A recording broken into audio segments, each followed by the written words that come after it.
Global market expert और elements platform के chairman Ajay Bagga sir हमारे साथ शो में शामिल हो चुके हैं। बग्गा सर, गुड मॉर्निंग, स्वागत है आपका। सर, ये जो एसवीबी बैंक का संकट पिछले हफ्ते और फिर ये सिग्नेचर बैंक का दिवालिया होना, दो बड़े बैंकों के दिवालिया होने की खबर, क्या 15 साल पुरानी जो कहानी है वो रिपीट हो रही है? इसे कैसे समझा जाए? बाजारों पर असर क्या होगा? जी नेहा जी, देखिए मेन चीज क्या है कि 2008 से रेट इतने नीचे रखे गए, नेगेटिव रेट्स भी दिए गए, बैंक्स ने रिस्क मैनेजमेंट भूला है और ओवर एक्सटेंड हुए हैं। और रेट्स जब बढ़े हैं तो बैंक्स को लॉसेस हो रहे हैं उनके बॉन्ड पोर्टफोलियोज में, और वो सारा रिस्क अब निकल के आ रहा है, पूरे बैंकिंग सिस्टम को एनवेलप कर रहा है। ये वर्स्ट केस सिनेरियो है कि फैलता जाएगा, यहाँ से एक बैंक से दूसरे बैंक में आग लगती है और पूरे मार्केट के ढांचे पे एक आघात होता है।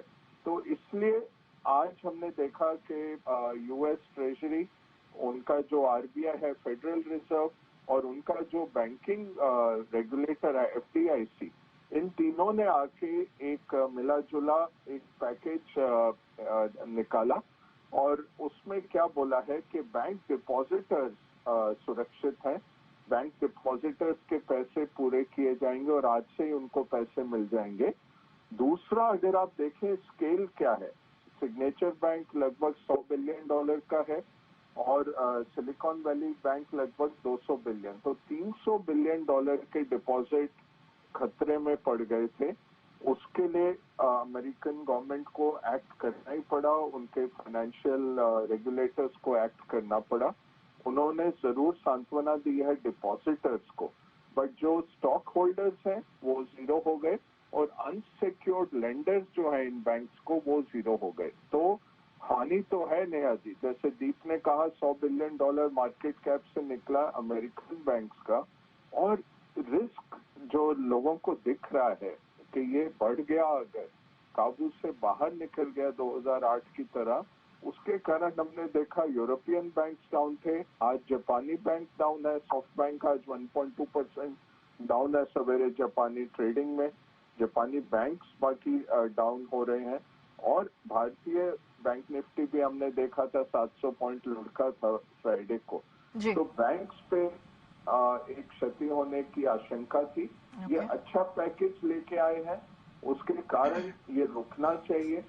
दूसरा, मेरा निजी मानना है कि अब फेड को रेट हाइक नहीं करनी चाहिए, मार्च में भी और मई में भी थोड़ा टाइम देना चाहिए बैंक्स को सुधरने के लिए। अच्छी बात क्या है पैकेज में, सेंटिमेंट बरकरार किया है। जो बाइडेन ने भी ट्वीट किया कि मैंने ये निर्देश दिया अपने इकोनॉमिक पॉलिसी वालों को कि जाके बात करें रेगुलेटर से, और ये बना।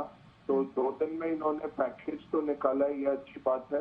डिपॉजिटर्स को बचाया, ये अच्छी बात है। तीसरा जो बहुत अहम बात है, जो $620 बिलियन का जो अनरियलाइज्ड लॉस पड़ा है, वो रियलाइज आपको नहीं करना पड़ेगा यूएस बैंक्स को, क्योंकि एक लाइन दी गई है 1 साल के फेड फंड्स रेट पे प्लस 10 बेसिस पॉइंट, तो लगभग आप ले लीजिए 4 से 5% के बीच में बैंक्स अपने पार वैल्यू, ये नहीं कि मार्क टू मार्केट, आज जो 620 बिलियन का लॉस है वो नहीं दिखाना पड़ेगा, जो पहले था उतना वो बोरो कर सकते हैं फेड से 1 साल के लिए। तो ये can down the road kick हो गया 1 साल के लिए। आई थिंक मार्केट एप्रिशिएट करेगा, मार्केट बढ़ेगा, तो काफी पॉजिटिव पैकेज है, पर अभी मार्केट्स डर के माहौल में है।